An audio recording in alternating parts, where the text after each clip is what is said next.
네, 여러분 반갑습니다. 네, 재무관리 강의 CAPM에 대해서 우리가 계속 배우고 있는데 이번 시간은 세 번째 시간이죠. 우리 지난 시간까지 무위험 자산이 있을 때 투자 결정 원리, 그리고 거기에서 이제 우리가 CML까지 우리가 배운 거예요. 이번 시간은 세 번째 시간으로 체계적 위험과 베타 계수에 대해서 우리가 좀 배우겠습니다. 이 부분을 먼저 배우고 그리고 나서 네 번째 시간에 우리가 증권시장선 CAPM에 두 가지 자본시장선과 증권시장선이 있다고 했고, 그 중에 자본시장선은 이미 배웠죠.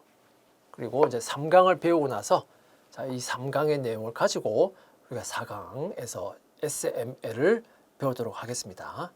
먼저 SML 배우기 전에 필수적으로 알아야 될 내용, 체계적 위험과 베타 계수에 대해서 먼저 살펴보겠습니다. 네, 자본시장선과 증권시장선의 개념을 우리가 아주 간단하게 말하면 이제 이렇게 돼요. X축이 이제 위험이에요. 위험이고, Y축이 이제 수익률입니다. 수익률. 정확하게 말하면 이게 이제 기대 수익률이다. 기대 수익률. 그런데 그러면 이제 이렇게 여기 보면 이제 위험이 제로일 때 그때 자산의 수익률, 무위험 수익률이 여기 있고요. 여기에 이제 시장 포트폴리오가 있어요. 이렇게 여기는 이제 시장 포트폴리오의 위험이 되겠죠. 이렇게 이제 연결되는 이제 직선이 있습니다.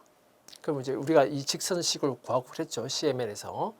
그때 여기서 이 위험을 우리가 총 위험을 적용해서 구한 식이 바로 뭐다?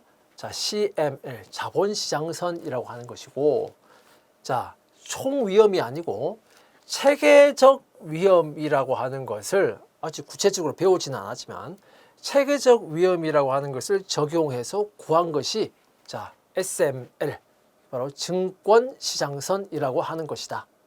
증권시장선이라고 하는 것이다. 이런 큰 차이점이 있다 하는 거, 먼저 이제 우리가 좀 알아야 되겠고요. 그러면 이제 총 위험, 체계적 위험 이런 말이 나왔으니까 이 부분에 대해서 먼저 좀 알아야 되겠죠. 그래서 위험을 분류하면 총 위험이 있어요. 총 위험, total risk라고 하는데, 이 총 위험은 크게 이제 두 가지로 나눠집니다. 체계적 위험과 비체계적 위험, 이렇게 두 개의 위험으로 나눠지는데, 결국 총 위험은 이 두 개의 위험으로 나눠진다. 바꿔 말하면 체계적 위험과 비체계적 위험을 모두 합해서 총 위험이 나온다. 이렇게 되는 거예요. 그러면 먼저 총 위험, 토탈 리스크에 대해서 먼저 한번 살펴보죠. 총 위험은 우리가 지금까지 항상 위험 하면서 말해왔던 것은 총 위험을 말하는 거였어요. 왜? 지금까지 항상 우리가 위험을 말할 때는 뭘 가지고 말했냐? 분산 또는 표준 편차를 가지고 우리가 위험 그렇게 말해왔던 거예요. 그래서 지금까지 우리가 배웠던 위험은 지금부터는 총 위험이다 이렇게 말하는 거예요. 총 위험, 분산이나 표준 편차로 측정한 위험이에요. 그럼 자본시장에서는 우리가 어떻게 구했냐면, 결국 시장 포트폴리오하고, 이게 보통 M으로 표시했죠. 시장 포트폴리오하고, 무위험 자산하고 이 두 가지를 이제 짝지어 가지고, 그래서 효율적 포트폴리오를 만들었어요. 그죠? 그 포트폴리오의 이제 기대 수익률하고 총 위험의 관계를 보여주는 식이었다. 자본시장에서는 효율적 포트폴리오의 첫 번째 효율적 포트폴리오, 그리고 그 포트폴리오의 기대 수익률하고 총 위험의 관계를 보여주는 식이었다. 거기 항상 우리가 시그마 P 이렇게 들어가잖아요. 시그마 P. 이 시그마 P 이게 바로 총 위험을 말하는 거였다. 식이 이제 이렇게 나오죠.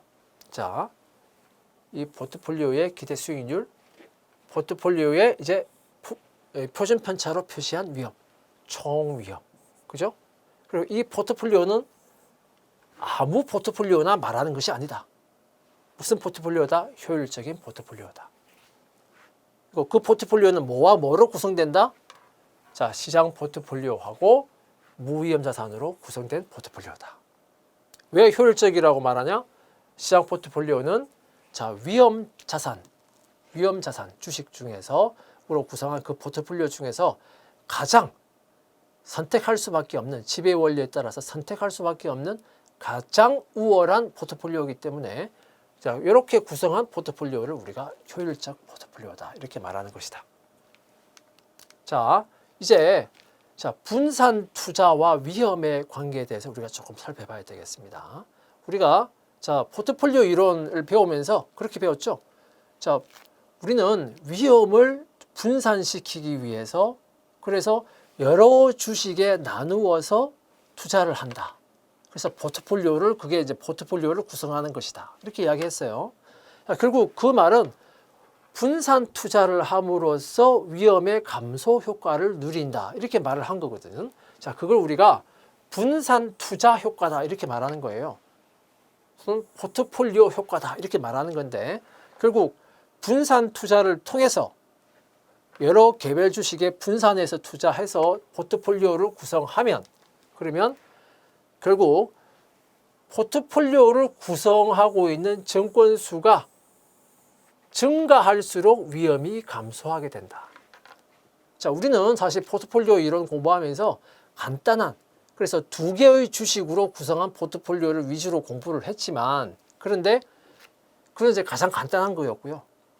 자, 그 포트폴리오를 구성하는 주식 수는 얼마든지 우리가 증가시킬 수 있어요. 그죠? 자, 그러면 자, 그렇게 구성하는 포트폴리오 수가 증가할수록 위험은 점점 감소하게 된다. 자, 그게 바로 자, 분산 투자 효과다. 또는 포트폴리오 효과다. 이 말입니다. 자, 그런데 왜 이렇게 증권 수가 증가할수록 위험이 감소하나? 자, 우리는 포트폴리오 이론에서 이미 배웠습니다. 그죠? 그때는 이제 2개의 주식만 가지고 우리가 간단하게 배웠지만, 자, 2개의 주식으로 포트폴리오를 구성할 때, 자, 우리가 상관계수에 따라서 그 위험의 수준이 달라진다는 거 이미 배웠습니다. 그죠? 그래서 이렇게 구성 증권 수가 증가하게 되면, 그러면 그 주식들 사이에 상관계수들이 또 있을 거 아니에요? 자, 그래서 그런 상관계수, 그런 상관관계 때문에 결국 포트폴리오를 구성하는 증권수가 많아지면 그 포트폴리오 전체의 위험은 감소하게 될 것이다. 이 말이에요. 자, 그래서 이 포트폴리오의 위험, 표준편차라고 하는 것은 일반적으로 자, 구성 주식수의 표준편차를 자, 투자 금액 비율로 가중평균한 값보다는 작은 것이 일반적이다. 자, 말이 좀 어려운데 자, 이 내용도 사실 이미 공부한 겁니다. 이미 공부한 거예요. 우리는 그때 어떻게 배웠냐? 자, 그냥 아주 간단하게 A 주식과 B 주식으로 이렇게 포트폴리오를 구성한다라고 합시다. 자, 이 두 주식 간에 상관계수가 1이면 그냥 이렇게 직선으로 연결한 거와 같다라고 했잖아요. 그죠? 자, A 주식에만 투자하면 여기인데 만약에 A와 B에 5대5로 투자하면 어떻게 돼요? 중간에 온다고 했잖아요. 그죠? 그러니까 상관계수가 1이기 때문에 B 주식에 대한 투자 비율을 늘릴수록 위험이 감소하는 게 아니라 고스란히 위험이 비례해서 증가하잖아요. 이게 상관계수가 1일 때였습니다. 그죠? 그런데 상관계수가 이제 1보다 작아지게 되면 그러면 예를 들어서 상관계수가 0이다. 그러면 이렇게 됐고 상관계수가 마이너스 1이다. 그럼 어떻게 됐어요? 이렇게 됐잖아요. 그죠? 이 내용 배웠습니다. 그죠? 그래서 상관계수가 1이 아닌 다음에야 자, 이 표준 편차를 투자 금액 비율로 가중 평균한 값이라고 하는 게 결국은 이 상관계수가 1일 경우를 말하는 거예요. 그보다는 작은 것이 일반적이다 이 말입니다. 상관계수가 1이라고 하는 것은 일반적으로 현실적으로 존재하지는 않기 때문에 이론적으로 존재하는 거다. 일반적으로 작으니까요. 자, 그러면 이제 이렇게 봅시다. 자, 주식 하나에만 내가 투자한다. 그럴 때 시그마, 즉 위험이 10%예요. 표준 편차가 10%예요. 그런데 내가 이제 포트폴리오를 구성하는데 5개의 주식으로 포트폴리오를 구성해. 그랬더니 이 포트폴리오의 위험이 7%로 낮아졌어요. 위험이 떨어졌네? 그죠? 자, 10개의 주식으로 포트폴리오를 구성했더니 다시 주식 간의 그 상관계수 때문에 위험이 또 떨어졌어. 그래서 6%로 위험이 떨어졌어요. 그럼 이제 구성 주식수, 포트폴리오를 구성하는 구성 주식수가 늘어나면 늘어날수록 위험이 작아지네 이렇게 생각한 거예요. 자, 그래서 이제 15개, 20개 이렇게 점점 구성 주식수를 늘려가는 겁니다. 그러면 자, 위험이 이렇게 0으로 갈까? 손이 좀 삐뚤음한데 구성 주식수를 이제 20개에서 뭐 100개 이렇게 늘리면 결국은 위험이 0이 될까? 그게 아니더라 이 말이에요. 자, 이렇게 가는 거예요. 자, 10%, 7%, 6% 이렇게 낮아지는데 15개, 20개 이렇게 구성 주식수를 점점 늘려도 위험이 0으로 가는 것이 아니고 일정한 수준으로 수렴하더라. 즉 4% 정도 수준으로 수렴해 가고 아무리 구성 주식수를 늘려서 분산 투자를 많이 해도 4% 밑으로는 위험이 안 떨어지더라 이 말입니다. 안 떨어지더라. 자, 이제 여기서 이제 체계적 위험과 비체계적 위험이 나오게 돼요. 여기서 아무리 포트폴리오를 구성해서 분산 투자를 해도 4%의 위험은 항상 존재하는 위험이 되는 거예요. 그러면 자, 이런 위험을 우리가 체계적 위험이라고 해요. 다른 말로 무슨 말이냐? 자, 포트폴리오 분산 투자를 해도 회피할 수 없는, 제거할 수 없는 위험이다. 체계적 위험. 그러면 자, 요 위에 있는 위험은 어떻게 돼요? 분산 투자를 할수록 구성 주식 수를 늘릴수록 위험이 점점 작아지죠. 그러니까 분산 투자를 하면 제거할 수 있는 또는 회피할 수 있는 이 끝으로 가면 거의 0 되잖아요. 그죠? 제거할 수 있는 위험이 바로 비체계적 위험이다. 이 말입니다. 체계적 위험과 비체계적 위험. 자, 그러면 우리가 먼저 비체계적 위험부터 먼저 한번 보면 자, 비체계적 위험은 자, 분산 투자, 즉 포트폴리오 투자를 하면서 제거할 수 있는 위험이다. 자, 이런 비체계적 위험은 주로 보면 개별 기업의 신기술을 개발한다든가 신기술을 개발하면서 또는 신제품을 개발하면서 주가가 오르고 이런 거 있잖아요. 그죠? 그런 걸 말하는 겁니다. 또는 개별 기업의 경영진으로 인한 위험 요인. 특정한 기업의 어떤 경영진이 어떤 비리를 저지르거나 아니면 갑질을 하거나 이런 식으로 그런 요인들 때문에 그 기업의 주가가 하락하고 이런 경우 있잖아요. 그죠? 자, 그런 것은 그 개별 기업에 해당하는 위험이에요. 자, 그런 거. 특정한 기업의 노사관계 때문에 주가가 하락한다든가 그런 것들. 자, 이런 요인들은 자, 개별 기업의 요인이에요. 개별 기업의 요인. 그 기업에만 적용되는 위험이지 다른 기업에는 적용되지 않는 위험이다 이 말이에요. 자, 이런 위험들이 주로 비체계적 위험입니다. 그래서 이 비체계적 위험을 우리가 고유 위험 이렇게 말합니다. 이 고유 위험이라고 하는 것은 그 개별 기업의 고유한 위험, 그 개별 기업에만 적용되는 위험 이 말이에요. 자, 그런데 자, 이런 비체계적 위험은 왜 분산 투자를 하면 제거할 수 있나?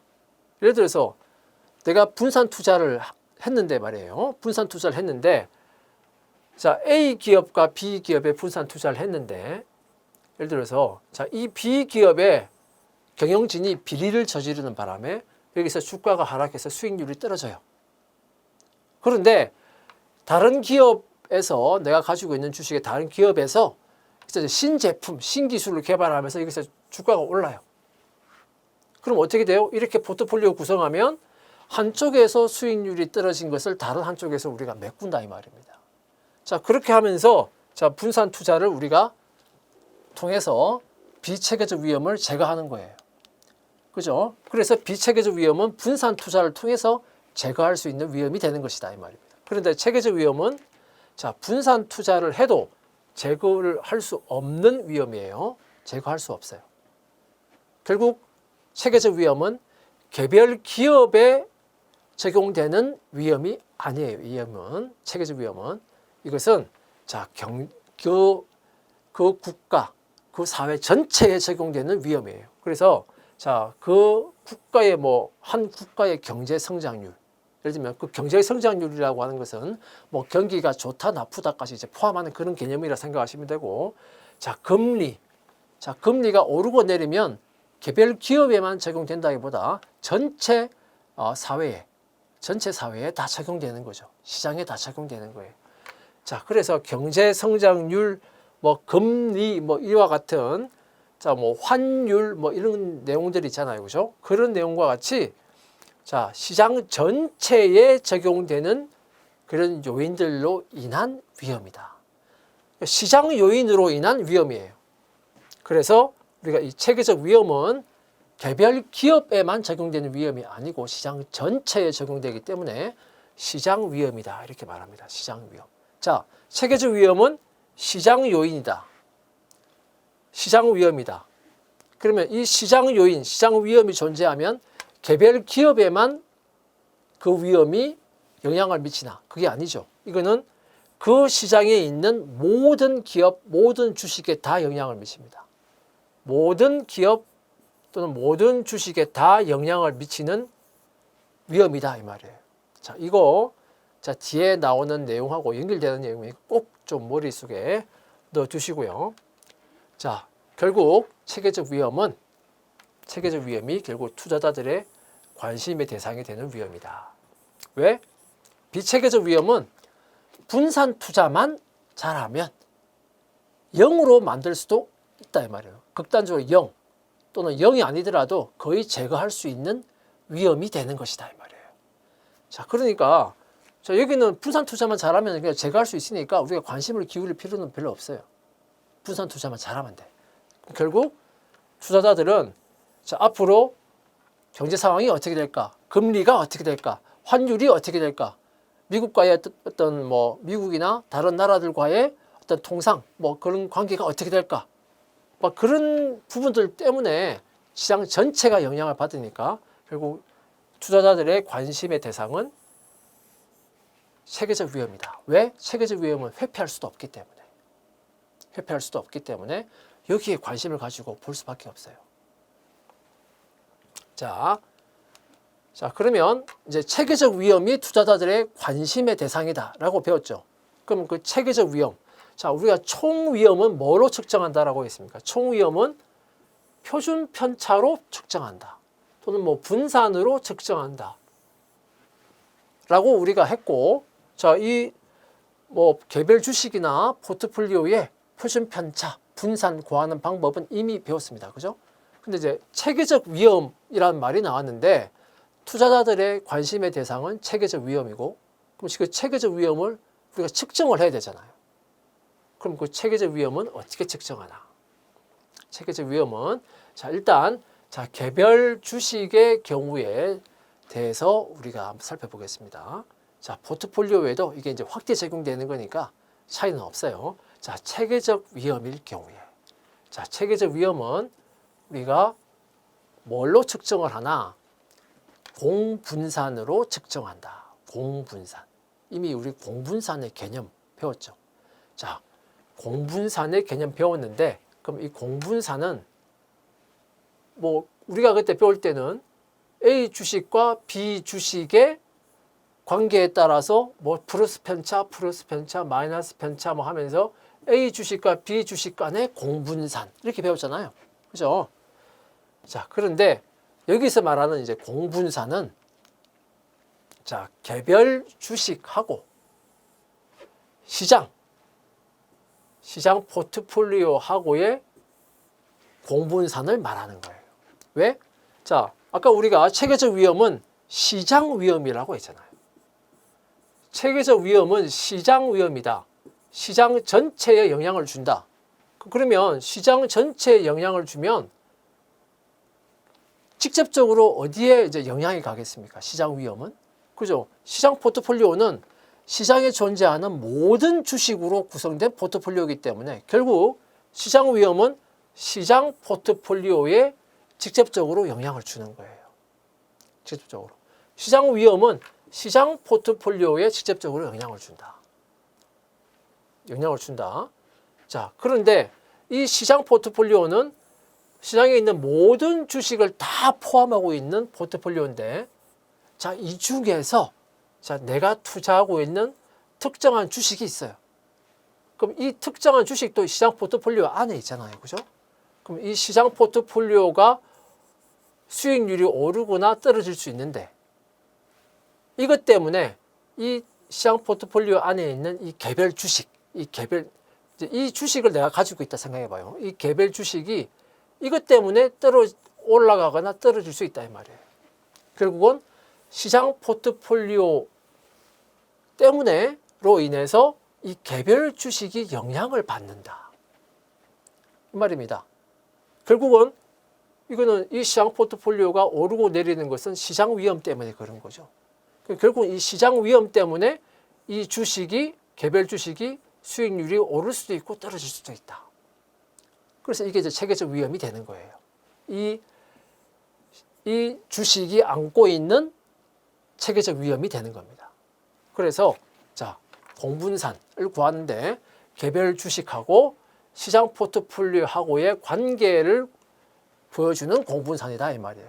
그래서 이렇게 나옵니다. 자, 공분산인데 코베리언스 공분산인데 여기 있습니다. RI라고 하는 것은 이 I는 항상 이제 개별 특정한 불특정 어떤 개별 주식을 말할 때 I를 써요. 어떤 개별 주식을 말할 때는 I를 쓴다. 개별 주식의 수익률 이 말이에요. 개별 주식의 수익률을 하고 RM이라고 하는 것은 시장 포트폴리오의 수익률이에요. 이 둘 사이의 공분산입니다. 그죠? 둘 사이의 공분산이에요. 근데 영향은 누가 주는 겁니까? 시장 포트폴리오가 영향을 주는 거죠. 그러니까 시장 포트폴리오가 I라는 주식에 영향을 준다 이 말입니다. 시장 포트폴리오가 플러스 편차, 마이너스 편차가 있을 수 있죠.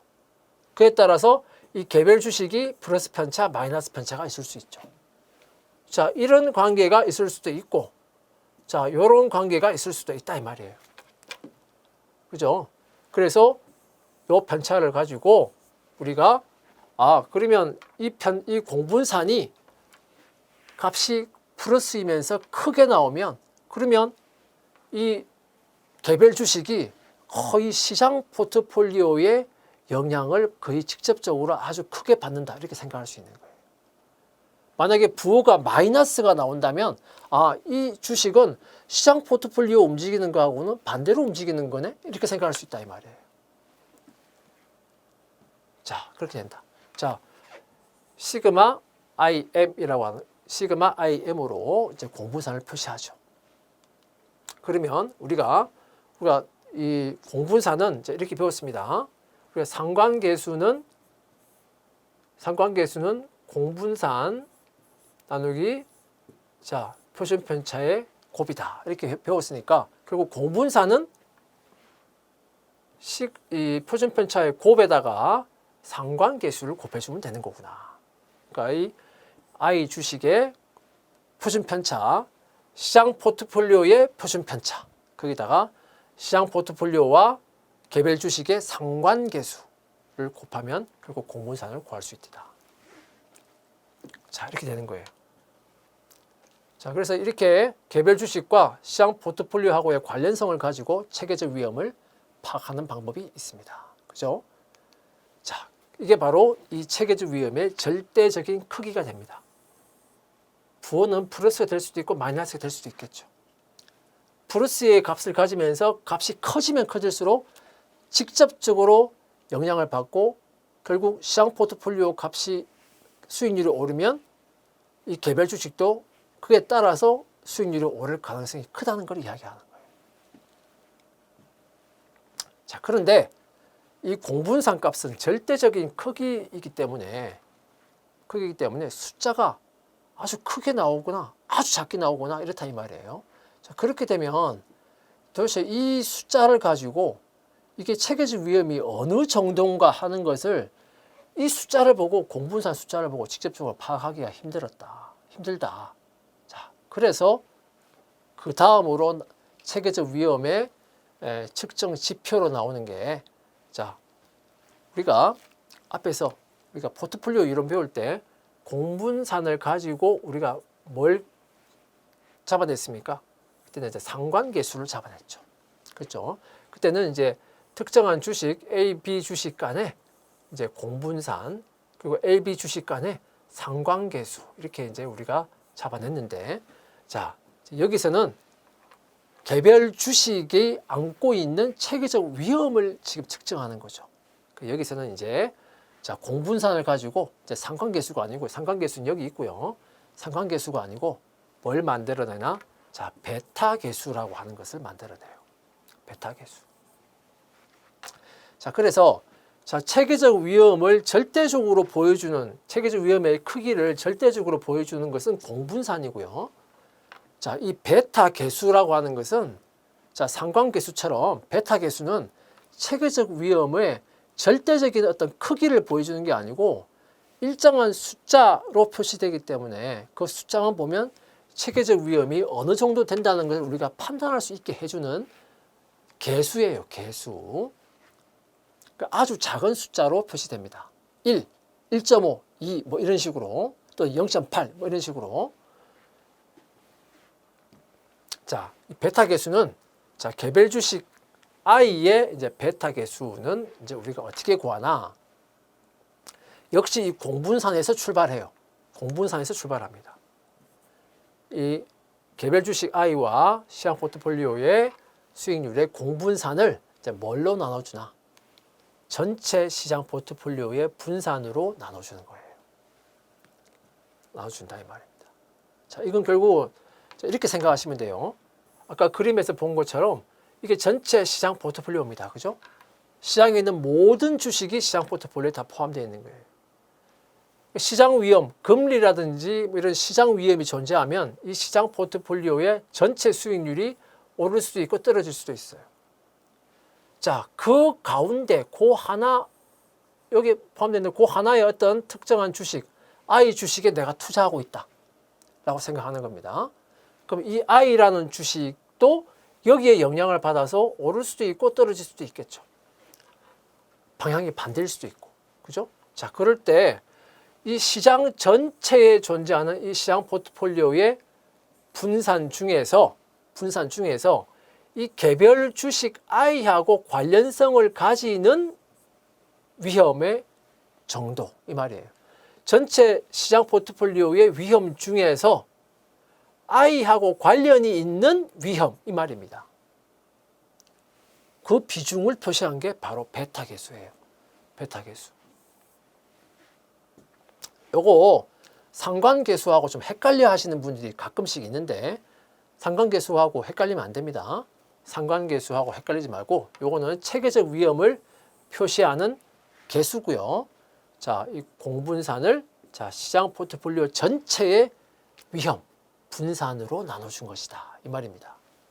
자, 그럼 결국 이 체계적 위험, 이 베타 계수라고 하는 것은 결국 뭐하고 뭐의 관계냐?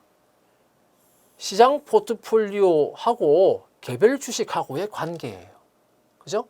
시장 포트폴리오하고 개별 주식의 관계에서 베타 계수가 나오는 겁니다. 자, 그래서 우리가 베타 계수의 의미를 조금 더 살펴보면, 자, 지금부터 나오는 이 베타 계수의 의미에 대한 내용은 처음 배우시는 분들은 조금 이제 어려울 수도 있어요. 어려울 수도 있는 내용이지만 최대한 간단하게 쉽게 풀어서 제가 설명을 해보겠습니다. 자, 아까 얘기했죠. 베타 계수는 결국 시장 포트폴리오하고 개별 주식의 관계를 보여준다. 그랬죠. 시장 포트폴리오하고, 자, 개별 주식의 관계다. 이 개별 주식이 이제 I라는 주식이다 이 말이에요. 이 시장 포트폴리오가 I라는 주식에 영향을 준다 이 말입니다. 그래서 이거 X축이 시장 포트폴리오의 수익률이에요. 시장 위험이 존재하면 시장 포트폴리오 수익률이 오를 수도 있고 떨어질 수도 있잖아요. 그죠? 그래서 X축이 시장 포트폴리오 수익률이고, 자, Y축이 이제 I 주식의 수익률이에요. 자, 그러면, 자, 예를 들어서, 뭐, 삼성 주식 또는 현대자동차 주식을 가지고, 자, 시장 포트폴리오 수익률이 몇 %일 때, 이 삼성전자 수익률이 몇 %다 하는 것을 과거의 자료를 우리가 쭉 데이터를 다 모아서 표시를 해보면 예를 들어서 이렇게 표시된다라고 합시다. 시장 포트폴리오 수익률이 몇 %일 때 뭐 삼성전자 주식 수익률이 이렇게 나오더라. 그리고 이때는 또 이렇게 나오더라. 자, 이 값은 매일매일 나올 수 있고 매달 나올 수도 있고 다 이렇게 값이 나올 수 있기 때문에, 자, 그런 데이터들을 모아서 표시를 해 놓는 거예요. 자, 이렇게 보니까 이렇게 시장 포트폴리오 수익률과 그래서 삼성 주식의 수익률을 가지고 이렇게 표시를 해보니까 이렇게 나왔다 이 말이에요. 그래서 이걸 가지고 난 뭘 하고 싶냐? 자, 시장 포트폴리오 수익률하고 삼성전자 주식 수익률의 관계를 보여주는 뭔가 하나의 식을 만들고 싶어. 식을 만들고 싶어. 어떤 식이냐? 예를 들면 y 이꼴 a 더하기 bx 이런 식을 하나 만들고 싶은 거예요. 그러면 이제 이 x 대신에 RM 시장 포트폴리오 수익률이고, 이 y 대신에 뭐가 돼요? 삼성전자 주식의 수익률인 거예요. 이 식을 하나 만들고 싶은 거야. 이걸 이용해서. 그래서 어떻게 하냐? 이제 요렇게 이제 직선이 하나 들어가는 겁니다. 이렇게 직선이 하나 이렇게 쭉 들어가면 이 직선은 내가 만들어내는 식이고요. 요 점들은 실제로 있었던 값이에요.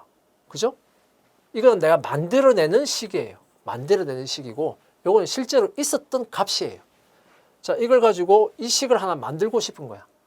자, 이걸 이제 우리가 이제 통계에서 우리 회귀 분석 뭐 이렇게 말하는데, 그것까지 이제 여러분들한테 요구할 수는 없고, 자, 간단하게 설명하면 그렇습니다. 과거의 데이터를 가지고 이를 식을 하나 만들고 싶다. 회귀 분석을 통해서. 그러면 이제 이렇게 표시를 해놓으면 여기에 이 직선하고 이 축하고 만나는, 자, 이 y 절편값이 이제 알파가 되었고요. 이게 알파라고 읽어요. 자, 그 다음에 그러면 이제 이 직선식은, 자, y 대신에 ri죠.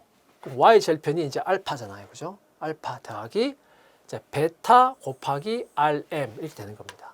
여기 이제 베타라는 말이 들어가요. 여기서 베타가 뭡니까? 이 직선에 뭘 말하는 거예요? 기울기를 말하는 거예요. 이 직선의 기울기. 나는 이제 이 식을 구하고 싶은 거예요. 나는 여기서 뭘 구하면 돼? 결국은 알파 값이 얼마인지, 베타 값이 얼마인지 요것만 이제 구하면 그러면 나는 이 식을 알게 되는 거예요. 예를 들어서 RI 이꼴 알파 값이 0.1이야. 그리고 베타 값이 0.2야. 그러면 0.1 더하기 0.2 곱하기 RM 이런 식이 나온다 이 말입니다. 이런 식을 만들고 싶은 거예요, 지금. 자, 근데 이제 어떻게 만들어낼 거냐 이 말이에요. 자, 그러면 이제 여기 요 점을 보면, 자, 요 식에다가 생각해 보세요. 이거면 여기에 특정한 시장 포트폴리오 수익률 값이 여기 들어가요. 0.1이다. 그럼 0.1이 들어가요. 그럼 0.1을 대입하면 이 직선에 대입하죠. 그러면 이제 이 직선 값인데, 그럼 이 직선 값은 예를 들어서 0.1을 대입하니까 이 직선 값이 0.2야. 이 직선에 대입하니까 0.2인데 실제로 이 값은 0.2가 아니고 0.3이에요. 그러면 0.3과 0.2 사이에는 일정한 오차가 존재하게 되죠. 오차가. 그러니까 요것만큼 실제 값하고 내가 만들어낸 이 직선 값하고는 일정한 오차 값이 존재합니다. 자, 모든 점에 대해서 이런 오차 값이 있어요. 모든 점에 대해서 이런 오차값이 다 존재합니다. 그죠? 자, 그런데 이 직선이 정확하려면 이런 오차값들이 큰 게 좋아요? 작은 게 좋아요? 당연히 이런 오차값이 작아야, 그래야 이 직선이 정확하게 정확성을 띠는 거 아니겠습니까? 그래서 이 오차값을 작게 만드는 식을 구하는 거예요. 자, 그래서 여기 오차값을 더해야 실제값이 나온다 이 말입니다. 그런데 이 오차값을 이제 최소화하고 싶다 이 말입니다. 자, 그러면 이제 이렇게 되는 거죠. 요거는 이제 직선식, 요건 내가 만들어내는 식이고, 요거는 실제값이고, 그 사이에는 일정한 이런 오차가 존재한다 이 말이에요. 그리고 자, 그러면 이제 이 직선에서 기울기가 뭡니까? 바로 베타죠. 근데 베타는 뭘 의미해요? 자, 결국 이 직선의 기울기니까, 자, 이 직선의 기울기는 시장 포트폴리오 수익률이 요만큼 증가하면 이 삼성 주식의 수익률은 요만큼 증가하더라. 이게 베타값, 즉 기울기 값이거든. 그래서 요것만큼 RM이 요것만큼 증가하면 RI는 요것만큼 증가하더라. 이게 바로 베타 값이에요. 그죠? 기울기 값이다 이 말이에요. 결국 베타 값은 여기서 결국 기울기 값이다. 기울기는 결국 어떻게 구하는 거예요? 자, RM, 시장 포트폴리오 수익률의 변화. 이게 시장 포트폴리오 수익률이 이만큼 변화했죠. 그러면 삼성전자 주식의 변화는 얼마만큼 변화합니까? 자, 요것만큼 변화, 여기서부터 이만큼 변화하잖아요. 그죠? 그러니까 RM의 변화분의 RI의 변화가 바로 베타 값이다 이 말입니다. 베타 값. 자, 그러면 결국은 이 베타의 기울기는 자, 이 RM의 변화가 뭡니까? 시장 포트폴리오 수익률의 변화. 시장 포트폴리오 수익률이 변화하면 그 시장 포트폴리오 수익률이 오를 수도 있고 떨어질 수도 있고 이렇게 수익률이 변화하면 그게 곧 뭐가 돼요? 시장 포트폴리오의 위험이 되는 거죠. 그죠? 그래서 결국 시장 포트폴리오의 위험, 분산을 말해주는 거예요. 이게. 그죠? 시장 포트폴리오 수익률의 변동 가능성이 바로 위험이잖아요. 그러니까 시장 포트폴리오의 위험, 분산이고. 자, 이 RI의 변화는 뭐 때문에 변화가 생긴 거예요? 시장 포트폴리오 수익률이 변했기 때문에 이 삼성전자 주식의 수익률이 변한 거예요. 그죠? 그래서 결국은 이게 결국 뭘 말하는 거다? 자, 시장 포트폴리오 수익률 때문에 삼성전자 주식의 수익률이 변했구나. 그 둘 사이에 관계가 있는 거, 코베리언스 이 말입니다. 그래서 결국은 베타 값은 이때 이 베타 계수의 의미는 결국 뭘 말하냐? 시장 포트폴리오가 수익률이 이만큼 변할 때 그때의 삼성전자 주식의 변화는 얼마나 될까? 자, 그걸 보여주는 게 바로 베타 값이다 이 말이에요. 베타 값이다. 그리고 이만큼 이제 오차가 존재한다고 그랬죠. 자, 그래서 이 오차는 자, 다 이 점들에 대해서 다 이런 오차가 있는데 이런 오차들을 모두 다 최소화할 수 있는 최소화하는 그런 식을 구하면 이런 식이 나온다. 자, 이걸 우리가 뭐라고 하냐면 자, 이런 오차를 최소화하는 이런 식을 구한다. 자, 이 방법을 우리가 자, 뭐 최소 뭐 자승법 뭐 이렇게 해서 자, 이거는 이제 결국 자, 회귀 뭐 분석법 이렇게 이야기해요. 자, 최소 자승법, 회귀 분석법 이 방법을 통해서 이 식을 만들어낼 수 있다 이 말이에요. 자, 뭐 구체적인 거는 이거는 나중에 여러분들이 이제 뭐 통계라든지 그런 것들 배우면서 배우시기로 하고요. 자, 어쨌든 베타 계수는 이런 의미를 가진다. 그죠? 자, 그러면 이렇게 봐봐요. 만약에 무위험 수익률이 지금 여기 RI 수익률이 지금 0.1이고 이제 직선이 이렇게 흘러가는데 이 직선을 우리가 이렇게 구했다 이 말이에요. 자, 그렇게 오차를 최소화하는 그런 직선식을 구했더니 통계적으로 구했더니 직선식이 이렇게 나왔어요. RI는 0.1 더하기 0.5 곱하기 RM. 그럼 이 직선의 기울기는 0.5라는 거잖아요, 지금. 그럼 이 0.5가 아까 뭐였습니까? 이게 이제 베타였잖아요. 0.5가. 그리고 이 0.5라는 건 뭐냐? 자, 시장 포트폴리오 수익률이 1만큼 변하면 1. 그러면 그때는 이 삼성전자 주식의 수익률은 얼마만큼 변한다? 0.5만큼 변한다. 그게 베타 개수거든. 그게 자, 그 의미를 가진다 이 말입니다. 이 베타 개수라고 하는 이 0.5라고 하는 의미는 자, 그러면 우리가 이렇게 볼 수 있어요. 베타 개수가 0.5다 이 말은 시장 포트폴리오 수익률이 1% 증가하면 자, 이 개별 주식의 수익률은 몇 퍼센트 증가하는 거다? 0.5% 반 정도 증가하는 거다.